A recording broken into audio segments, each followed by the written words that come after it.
ఎన్నికలు సమీపిస్తున్న వేళ ఏపీలో రాజకీయాలు రసవత్తంగా మారుతున్నాయి. పార్టీలన్నీ ముమ్మరంగా ప్రచారం చేస్తున్నాయి.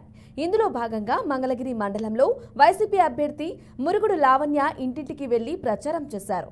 అంతకు ముందు నూతకి గ్రామంలో నిర్వహించిన రోడ్ షోలో ఎమ్మెల్సీ మురుగుడు హనుమంతరావు, మాజీ ఎమ్మెల్యే కండ్రు కమలతో ఆమె పాల్గొన్నారు. రానున్న ఎన్నికల్లో తనను గెలిపించాలని ప్రజలను కోరారు.